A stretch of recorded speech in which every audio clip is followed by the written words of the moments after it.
Ok, então aqui estamos para o estudo da última lição do segundo trimestre de 2015, né? A lição número 13. E hoje é o dia 24 de maio. Eu fiz há pouco a gravação da número 12, agora então é a 13. É sobre a crucificação e a ressurreição, né? O título é Crucificado e Ressurreto. Então, a vitória sobre o pecado. Que coisa incrível. Vamos fazer nossa oração. Santíssimo e poderoso Deus, abençoe para que possamos entender, por meio do poder do Espírito Santo, o significado deste assunto. A humilhação da morte de Jesus Cristo como vitória sobre o pecado. Em nome do Senhor Jesus Cristo. Amém. Muito bem, parece o contrário. Está tudo de perna para baixo, para cima. Parece tudo errado, né? Só entende isso aqui quem tem o poder do Espírito Santo. Os discípulos de Jesus daquela época não entenderam nada, como eu já tinha falado na lição anterior, né? Para eles, vitória não pode ser morto na cruz, julgado daquele jeito, morto na cruz.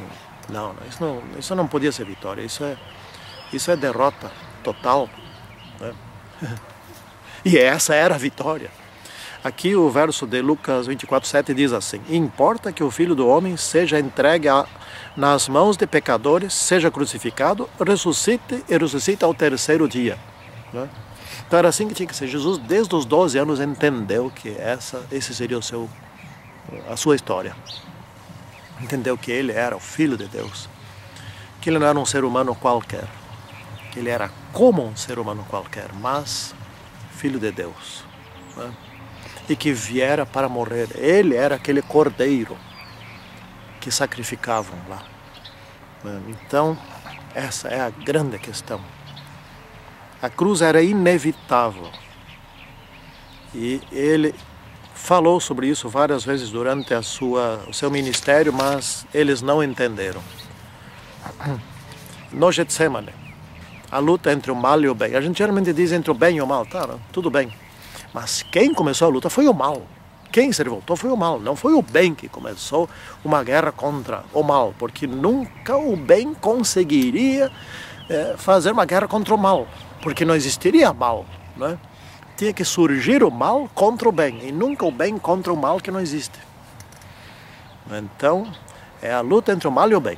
É assim que tem que ser. Então, do Éden ao Getsemane. Que luta tremenda, que história terrível. Quanta gente morta, do Getsemane até a segunda volta de Cristo. Que história terrível, quanta coisa horrível aconteceu, né? E esses últimos dias, então, eu fico só vendo quantas novas doenças parece que aparecem, coisas ruins com o ser humano, doenças terríveis, guerras, a crueldade, a falta de amor, não é? Como matam pessoas, matam idosos, matam gestantes, sem o menor, matam pessoas, filhos diante dos pais, pais diante dos filhos. Essa tal da luta entre o mal e o bem, né? No Éden houve a queda, no Getsemane houve a vitória.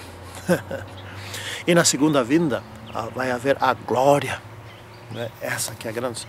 Então, desde então, só inimigos, né? Estavam ao redor de Jesus lá na cruz. Onde estavam os amigos? Onde estava aquele povo que foi alimentado, etc. E ficaram de longe olhando, quando não fugiram, né?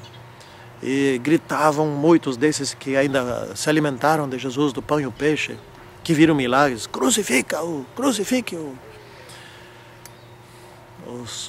Os discípulos não estavam entendendo o que se passava. Eles esperavam tanto que Jesus dominasse os romanos. E agora ali estava ele inerte, sendo julgado, etc. Não fazia nada para se libertar. Que coisa triste era aquilo, né? E Judas ficou tão chocado, tão derrotado, como é que se pode dizer? Tão sem ação, sem capacidade de entender aquilo, tão decepcionado, eis a palavra, que se matou. Sabe de uma coisa? Esse não é de nada, eu vou me matar, chega. Ele alimentava ser, quem sabe, o primeiro-ministro, etc. Judas era ambicioso, ou melhor, ele era avaro, ele desenvolveu a avareza, tanto que desviava pequenas quantidades de dinheiro para o seu bolso, né? E ele queria ganhar dinheiro com Jesus. Quando Judas viu que Jesus multiplicou pães e peixes para 5.000 pessoas, 5.000 homens, tinha mais mulheres e crianças, dava uns 14, 15.000 pessoas no total, na verdade, né? Pensou, opa, esse homem aqui é lucrativo, mas como ele multiplica, isso é só vender, depois dá para ganhar um dinheirão. Naquele dia mesmo ele teve um plano. Teve um plano, vamos arrebatar Jesus e proclamá-lo como rei. E ele era bom em planos, mas fazer planos errados, né? Ele era bom nisso, fazer tudo errado, né? Ele tinha sua cabeça voltada, dirigida pelas coisas do mundo. Então sempre sai tudo errado, né? E foi aí que Jesus mandou que eles atravessassem aquele lago da Galileia. Foi aí que deu aquela tempestade, né? Que eles se viram para remar, para não afundar, e Jesus foi orar lá em cima, né? E quando estava na pior da tempestade, ele apareceu caminhando sobre as águas, né? E aí que eles começaram a gritar, socorro, socorro, né? Acharam que era um fantasma, etc e tal, etc. Aí se tornaram outra vez dependentes. Teve que ter uma crise, porque eles se tornaram independentes, ou seja, nós vamos fazê-lo rei. E Judas era o líder dessa tipo de uma mobilização, de uma espécie de revolta, né, contra o Império Romano. E aí eles se tornaram outra vez dependentes de Jesus, porque teve que ter uma crise. Muitas vezes tem que ter crise. Chama-se terapia da crise, né? E Judas não aprendeu nada com aquela crise ali. Infelizmente não. Aliás, ninguém deles aprendeu, né? E por isso, então, ou nós estamos com Jesus ou estamos contra Jesus. E se estamos contra Jesus, estamos com Satanás, né? Essa que é a questão. Por exemplo, aqui vamos pegar os membros do Sinédrio. Eles dominavam o povo, eles queriam dominar Jesus, queriam dominar o seu Salvador, queriam dominar o seu Criador, queriam dominar aquele que instituiu o Israel por meio de Abraão, né? Queriam explicar para Jesus como que se obedece aos mandamentos. É eles que eram o centro das coisas. Portanto, cometeram erros, fizeram tudo errado. Pilatos, Deus quis livrar ele de condenar Jesus Cristo. Não precisava ser Pilatos. Estava lá naqueles dias Herodes, e deveria ser Herodes, obviamente. Tanto que Deus deu um sonho à mulher de Pilatos. E ela mandou um bilhete para Pilatos: não te envolvas com esse justo, porque por causa dele muito sofri essa noite em sonho. E Pilatos não aceitou aquela recomendação. Às vezes a gente tem que ouvir as mulheres, né? A esposa tem que ouvir, né? Não aceitou e acabou saindo pela tangente de lavar as mãos. Um ato realmente desastroso, né? De uma pessoa covarde, que mandou condenar, mandou surrar e mandou matar um inocente. E que inocente! O Filho de Deus. Aquela parábola que estudamos na semana passada, dos administradores, maus administradores da vinha, que mandaram matar Jesus Cristo, aquele que foi o executor que mandou foi tal de Pilatos, dominado pela turma dos membros do Sinédrio. É assim que aconteceram as coisas, né? Então Jesus quis livrar Pilatos. Pilatos podia ter se salvo, como foi um dos dois ladrões, né? Mas antes disso aqui temos Herodes. Herodes era um debochador, era um debochado, um mau elemento, um grosso, né? Vamos dizer assim. Quando chegou Jesus, faz tempo que queria ver esse, vamos dizer assim, desculpem, esse palhaço, porque ele tem que vir aqui para me divertir. O seu Jesus, faz um milagrezinho aqui para nós ver. Cura ressuscita alguém aqui, faz alguma coisa, transforma a água em vinho, faz um milagre, eu quero ver. Pensa um pouquinho. Quem era Herodes para exigir que o Filho de Deus lhe obedecesse? Se Jesus fizesse, semelhante a Satanás logo no início do ministério de Jesus, que transforma pedras em pães, etc. É muito parecido, não é? E aí o tal de Herodes vestiu Jesus com um manto real e debochou dele, e cutucaram ele, bateram nele, etc. e tal, riram dele, debocharam dele, humilharam-no. Faltava ele condenar, mas aí ele mandou de volta para Pilatos, vai, condena esse cara aí, etc. e tal. Fizeram amizade de novo, etc. Então Pilatos fez o que Herodes devia ter feito. Estava naqueles dias lá para fazer isso. E Pilatos acabou cometendo o maior erro de sua vida. E os dois ladrões? Bom, um ladrão disse o seguinte: oh, tu que está aí, que é filho de Deus, desce da cruz, salva-nos também, se tu é filho de Deus. E outro disse: não, deixa de ser ignorante, né? Tu não está vendo que esse sujeito aqui é justo? Ele está morrendo aqui, está crucificado aqui, e isso não é correto.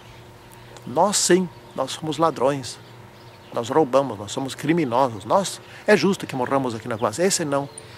E aí o ladrão, esse segundo ladrão, disse a Jesus que se lembrasse dele quando entrasse no seu reino. Nisso ele se entregou a Jesus, se tornou humilde, naquele instante foi perdoado. Jesus disse a ele que entraria com ele no seu reino.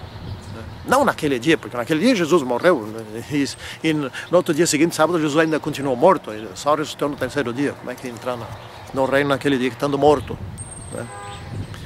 Bom, agora vem a parte quarta-feira que eu acho fantástica. Ninguém entendeu, ninguém estava preparado.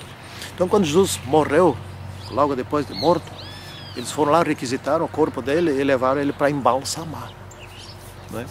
Enrolaram ele em lençóis, porque não dava mais tempo para embalsamar. Isso é um trabalho mais ou menos longo, não daria tempo antes do pôr do sol. Então enrolaram ele bem para domingo de manhã bem cedo ir lá completar o trabalho. Está tudo errado. Era profecia, tá? Sim, mas estava errado, porque eles não creram em Jesus. Se tivessem crido, em vez de prepará-lo para embalsamar, teriam limpado bem Jesus, porque estava todo ensanguentado, sujo, machucado. Teriam tratado das machucaduras, tudo, né, das feridas, né? Teriam deixado ele bem, o máximo possível, teriam vestido Jesus, deixado ele pronto para ressuscitar, né? E domingo de manhã, bem cedo, mas bem cedo, iriam lá todos eles esperar a ressurreição. Quem foram as testemunhas oculares de Jesus, as primeiras testemunhas oculares de Jesus da ressurreição? Não foram as mulheres, como diz a lição aqui, foram os soldados romanos que estavam ali querendo impedir que alguém roubasse Jesus. Em vez de ir roubar Jesus, eles deviam ter ido lá e lá por perto os soldados romanos ficaram esperando. Bom, a qualquer hora dessa ele ressuscita, se tivessem crido, não é? Oxalá que nós não percamos a vida eterna na volta de Jesus Cristo por crermos mal. Eles criam em Jesus, mas não criam direito, né? Porque aqui diz assim: importava que se cumprisse tudo, ou seja, a profecia era a seguinte: Jesus viria para morrer por nós, e então assim estabelecer o seu reino. Ele não viria para fundar um reino aqui na terra, que já tem reino que chega, um pior que o outro. Ele não viria fundar um reino nas condições políticas da terra, e sim nas condições de amor da eternidade do céu. É isso que ele veio fazer aqui. Então, ele veio se tornar o Salvador para salvar da morte eterna todos aqueles que crescem nele. Essa era a sua missão. E é assim que nós devemos entendê-lo. Que assim seja conosco. Ó bom Deus, abençoe a cada um de nós para que possamos entender hoje o que devemos fazer para que não percamos a vida eterna. Em nome do Senhor Jesus Cristo. Amém. Tchau.